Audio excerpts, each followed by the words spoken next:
पाठ क्रमांक 8 बीज इस पाठ का अध्ययन करने वाले हैं। बच्चों, इतना तो आप सभी जानते हो कि पेड़ हमारे लिए कितने महत्वपूर्ण होते हैं।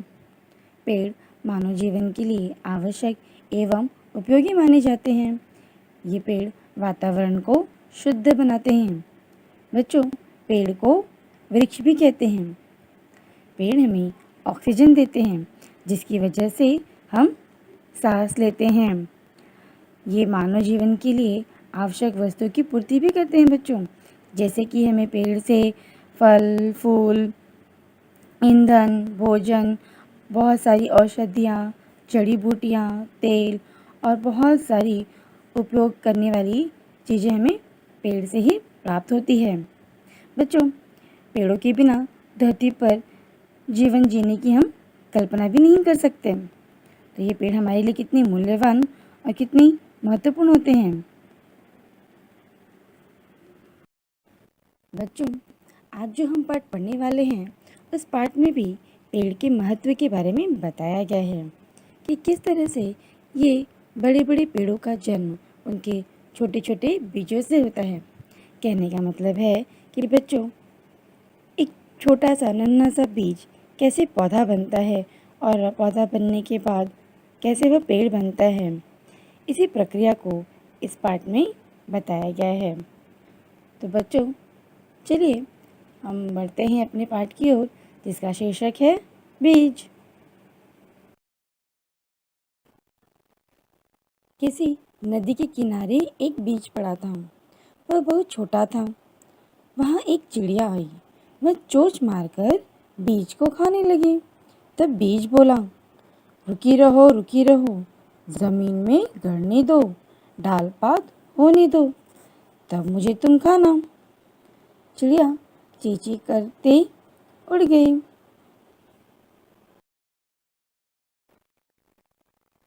बच्चों, ये कहानी एक छोटे से नन्हे से बीज की है। बीज यानी सीड। बच्चों, यह बीज एक दिन एक नदी के किनारे पड़ा हुआ था। नदी मतलब रिवर। रिवर के किनारे यह बीज पड़ा हुआ था। ये बहुत छोटा था। एक दिन वहाँ अचानक एक चिड़िया आई। अब चिड़िया ने बीज को देखा तो उसने उसे खाने की सोची। चिड़िया ने क्या किया? चिड़िया ने चोंच मारकर बीज को खाने लगी। तब बच्चों क्या होता है? तब बीज बोलता है। बीज चिड़िया से बोलता है कि रुकी रहो, जमीन में गड़ने दो, डाल पात होने दो, तब मुझे तुम खाना। अब बच्चों, वह जो नन्हा सा बीज है, वह चिड़िया से बोलता है कि तुम मुझे अभी मत खाओ, थोड़े दिन के लिए तुम रुके रहो। जब मैं ज़मीन में अच्छे से गड़ जाऊंगा और थोड़ा सा मैं बड़ा हो जाऊंगा तो मुझे डाल पात यानी बच्चों उसमें पत्ता आ जाना, पत्ते आ जाना, पत्ते निकलना, अंकुरित होना। तो बीज कहते हैं मैं थोड़ा अंकुरित हो जाऊंगा, मुझ में पत्ते आ जाएंगे, तब तुम मुझे खाना। अब बीज की बात सुनकर चिड़िया चींची करती हुई उड़ गई। कुछ दिन बाद पानी बरसा। पानी और धूप आकर बीज में अंकुर फूटा। कुछ दिन बाद वहाँ एक बकरी आई। कोपले देकर उसके मुंह में पानी भराया। वह उन्हें खाने चली। तब कोपल ने कहा, रुकी रहो, जड़ को गहरे जाने दो, पानी खाद खाने दो, तब मुझे तुम खाना। बकरी यह सुनकर मैं करती चली गई। अब बच्चों, कुछ दिन बाद पानी बरसा। पानी बरसना मतलब बारिश होना। कुछ दिन बाद वहाँ पे बारिश हुई। बारिश का पानी और धूप पाकर बीज में अंकुर फूटा। बच्चों, बारिश का पानी और अच्छी धूप मिलने के बाद बीज में क्या हुआ? अंकुर फूटा। अंकुर फूटना मतलब बीज अंकुरित हो गया, स्प्राउटेड हो गया, यानी बीज में से एक नन्हे से पौधे ने जन्म लिया।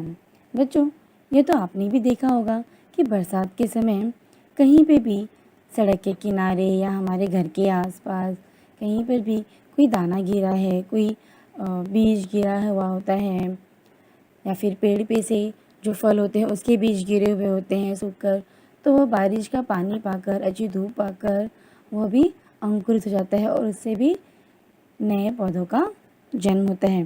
तो उसी तरह यह जो नन्हा सा बीज था वह अब अंकुरित हो चुका था। अब वहाँ कुछ दिन बाद वहाँ पर एक बकरी आई। कौन आई बच्चों? बकरी। कोपले देखकर उसके मुंह में पानी भर आया। कोपले मतलब होता है बच्चों जो नन्हा सा पौधा है उसमें नई और कोमल पत्तियाँ लगना, यानी जो नन्हे नन्हे जो नए पौधे होते हैं जब इसमें नई नई पत्तियाँ आती हैं तो उसे कोपल कहते हैं। अब उन कोपले को देखकर बकरी के मुंह में पानी भर आया। पानी भरा मतलब उसे लालच लगा, अरे वाह ये तो कितना प्यारा लग रहा है।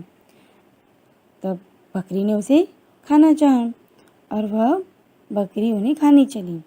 तब कोपल ने कहा, रुकी रहो, जड़ को गहरे जाने दो, पानी खाद खाने दो, तब मुझे तुम खाना। अब बच्चों जो नन्हा सा कोपल है वो बकरी से कहता है, जैसे ही वो देखता है कि बकरी उसे खाने जाती है तो नन्हा सा कोपल कहता है कि रुकी रहो मतलब अभी अभी रुको, अभी मुझे मत खाओ, मेरी जड़ को और गहरा होने दो, मुझे और मजबूत होने दो, पानी खाद खाने दो मुझे, मतलब मुझे और अच्छा पानी खाने पीने दो, अच्छा खाद खाने दो, जब मैं थोड़ा और बड़ा हो जाऊँगा तब तुम मुझे खाना। अब कोपल की यह बात सुनकर बकरी वहाँ से मैं करते हुए चली गई। थोड़े दिनों के बाद बीज एक छोटा सा पौधा बन गया। एक दिन गाय वहाँ आई। उसने पौधे को खाने के लिए मुंह खोला। इतने में पौधे ने कहा, रुकी रहो, डाल पात होने दो, पानी खाद खाने दो, तब मुझे तुम खाना। यह सुनकर गाय रंभाती हुई चली गई। अब बच्चों थोड़े दिनों के बाद यानी कुछ दिनों के बाद वो जो नन्हा सा बीज था वह अब एक छोटा सा पौधा बन गया। मतलब जो बीज नदी किनारे पड़ा था उसमें पहले तो अंकुर फूटा, फिर उसमें कोपले आए, नए नए पत्ते आए, अब वह बीज एक छोटा सा पौधा बन गया। अब बच्चों एक दिन वहाँ एक गाय आई। उस गाय ने पौधे को देखा। पौधे को देखते ही उसके मुंह में पानी आ गया। अब गाय ने भी उस पौधे को खाने की सोची और जैसे ही उसने पौधे को खाने के लिए अपना मुंह खोला उतने में उस नन्हे से पौधे ने कहा, रुकी रहो, डाल पात होने दो, पानी खाद खाने दो, तब मुझे तुम खाना। मतलब जो पौधा था वो गाय को कहता है कि रुको, तुम मुझे अभी नहीं खा सकती, थोड़े दिन बाद तुम मुझे खाना।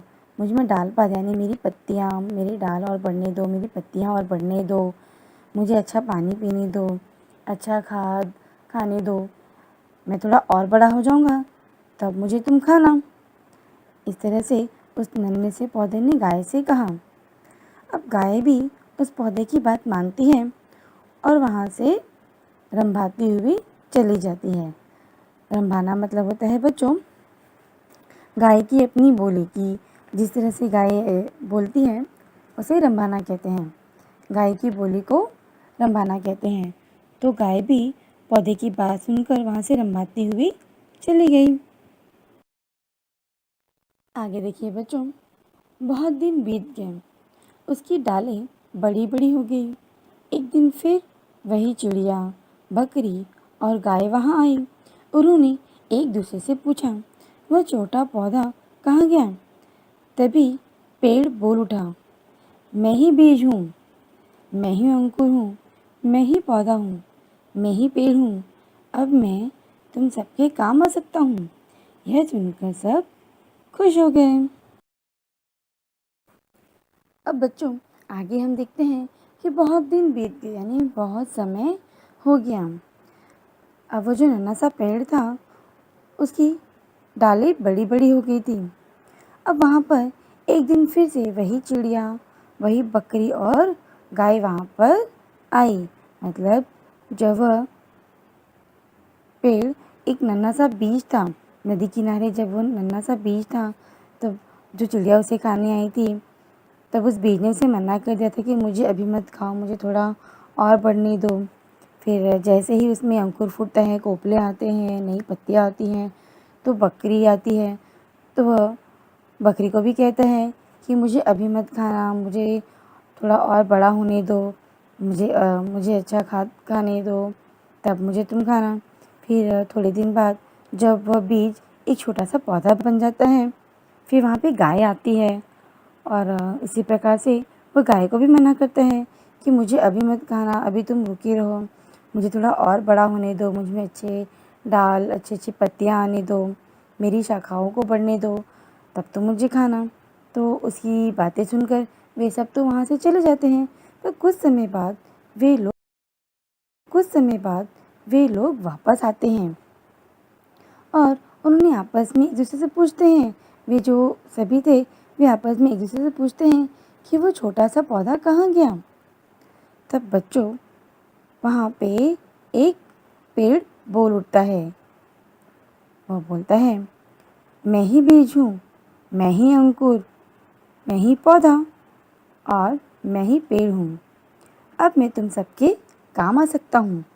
यह सुनकर सब खुश हो गए। अब बच्चों जब सभी आपस में एक दूसरे से बात करते हैं कि कुछ समय पहले हमने यहाँ एक पौधा देखा था, अब वो कहाँ चला गया। तब उनके पास वहाँ पे एक पेड़ होता है और वो उनसे कहता है कि देखो, मैं वही बीज हूँ जिसे तुम खाने आई थी। फिर मैं अंकुर बना, अंकुर से मैं पौधा बना, पौधे से मैं पेड़ बना और अब देखो, अब मैं इतना बड़ा पेड़ बन गया हूँ कि मैं सबके काम आ रहा हूँ। अब पेड़ की ये बातें सुनकर सभी बहुत। तो देखा बच्चों आपने, इस पाठ में बीज से पेड़ बनने की प्रक्रिया को कितने सुंदर और अच्छे तरीके से यहाँ बताया गया है। इस पाठ के जो लेखक हैं रामेश्वर दयाल दुबे जी, इन्होंने पेड़ के माध्यम से हमें ये बताना चाहा है कि पेड़ हम मानव जीवन के लिए कितने महत्वपूर्ण हैं। सोचो बच्चों, अगर उस नन्हे से बीज को चिड़िया खा लेती तो ये पेड़ आज इतना बड़ा हो पाता? नहीं ना। बीज खाने के बाद सिर्फ चिड़िया का पेट भरता, या फिर जब वो पौधा बनता है तो सिर्फ उस बकरी का पेट भरता या फिर उस गाय का पेट भरता। लेकिन अब वो नन्हा लेकिन अब वो नन्हा सा बीज इतना बड़ा पेड़ बन गया है जो कि सबके काम आ रहा है। पेड़ से हमें उसके फल फूल, उसकी छाया सभी प्राप्त हो रही है और इतना बड़ा होने के बाद वह एक दिन नहीं, वह रोज़ सबके काम आएगा।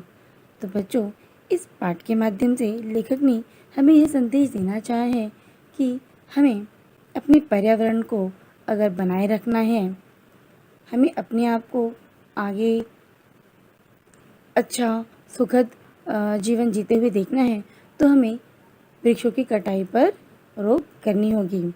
बच्चों, आजकल हम देख रहे हैं कि हम मनुष्य अपने स्वार्थ के लिए, अपने काम के लिए पेड़ों की कटाई कर रहे हैं, जो कि बिल्कुल गलत है।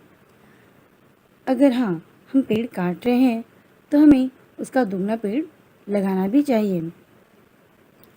बच्चों, अगर इसी तरह से पेड़ की कटाई बढ़ती जाएगी तो इसका प्रभाव हमारे पर्यावरण पर पड़ेगा। जैसा कि हम देख रहे हैं कि हमारा पर्यावरण कितना प्रदूषित हो रहा है, हमारा इन्वायरमेंट, हमारा जो वातावरण है कितना प्रदूषित हो गया है। कई कई शहरों में तो सांस लेना मुश्किल हो गया है, क्योंकि पेड़ों की इतनी कटाई ऊंची होने के कारण ऊंची ऊंची जो वहाँ बिल्डिंगें बनी हैं, लोगों का सांस लेना मुश्किल हो गया है। तो बच्चों, अगर हमें अपना पर्यावरण और अपने आप को सुरक्षित और अच्छा देखना है तो हमें पेड़ों की रक्षा करनी है। बच्चों, इस पाठ में कुछ कठिन शब्द हैं जिनके अर्थ यहाँ पर दिए हुए हैं। जैसे अंकुर, अंकुर का अर्थ होता है अंकुरित बीज। उसी तरह से किनारा, किनारा यानी तट। तीसरा है प्रगति करना, प्रगति मतलब तरक्की करना, प्रोग्रेस करना। कोपल, कोपल का अर्थ होता है पुष्पपुंज या उसे मंजरी भी कहते हैं। बीज, बीज यानी दाना या सीड जिसे कहते हैं। और गाड़ना, गाड़ना यानी दबाना। बच्चों, ये शब्दार्थ, ये कठिन शब्द आप अपनी पुस्तक में लिख लीजिए। तो चलिए बच्चों, अब हम इस पाठ का स्वाध्याय देखते हैं। पहला प्रश्न है, रिक्त स्थानों की पूर्ति कीजिए। कुछ दिन बाद डैश बरसा। अब इसका उत्तर क्या होगा बच्चों? कुछ दिन बाद पानी बरसा। दूसरा है, नदी के डैश एक बीच पड़ा था। अब उत्तर क्या होगा यहाँ पे? नदी के किनारे एक बीज पड़ा था। इसी प्रकार से तीसरा है, गाय ने डैश को खाने के लिए मुंह खोला। उत्तर है, गाय ने पौधे को खाने के लिए मुंह खोला। कहता है, वह डैश मारकर बीज को खाने लगी। इसका उत्तर है, वह चोंच मारकर बीज को खाने लगी। अगला प्रश्न है बच्चों, एक वाक्य में उत्तर लिखिए। बीज में से अंकुर कैसे फूटा? इसका उत्तर है, पानी और धूप पाकर बीज में से अंकुर फूटा। दूसरा प्रश्न है, पौधा बड़ा होकर क्या बन गया था? इसका उत्तर है, पौधा बड़ा होकर एक पेड़ बन गया। तीसरा प्रश्न है, नदी के किनारे कौन आई? इसका उत्तर है, नदी के किनारे चिड़िया आई। चौथा प्रश्न है, क्या देखकर बकरी के मुंह में पानी भर आया? इसका उत्तर है, बकरी के मुंह में कोपले देखकर पानी भर आया। अगला प्रश्न है, उचित जोड़ियां मिलाइए। अब बच्चों, यहाँ हम देखते हैं कुछ पशु पक्षियों के नाम दिए गए हैं और उनकी बोलियां। अब हमें इन पशु पक्षियों की सही बोलियों के साथ उनकी जोड़ी मिलानी है। तो पहला है चिड़िया। अब चिड़िया कैसे बोलती है बच्चों? ची ची। तो इसका उत्तर है ची ची। इसी प्रकार से दूसरा है घोड़ा। घोड़ा कैसे कहता है? घोड़ा हिनहिनाता है। तो इसका उत्तर है हिनहिनाहट। तीसरा है बकरी। अब बकरी कैसे कहती है? मैं मैं। तो इसका उत्तर है मैं मैं। और चौथा है शेर। शेर क्या करते हैं बच्चों? दहाड़ता है। तो इसका उत्तर है दहाड़ना।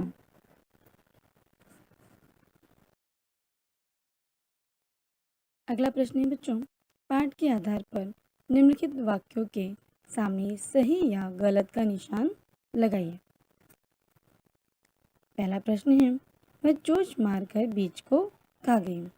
अब बच्चों, हमें यह वाक्य देखकर समझना है कि यह वाक्य सही है या गलत है। अब क्या चिड़िया ने चोंच मारकर बीज को खा लिया था? नहीं ना। तो यह वाक्य क्या है? गलत। तो इसके सामने हम गलत का चिन्ह लगाएंगे। उसी प्रकार से दूसरा वाक्य है, एक दिन बकरा आया।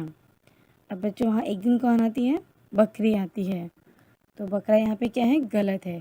तो इसके सामने भी हम गलत का चिन्ह लगाएंगे। तीसरा प्रश्न है, बकरी यह सुनकर मैं करती चली गई।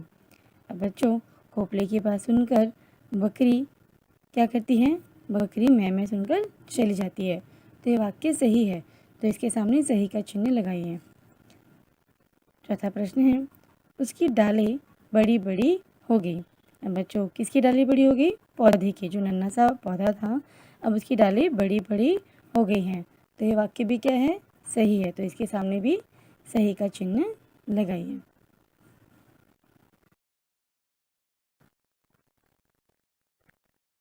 आशा है बच्चों, आपको यह पाठ समझ आया होगा।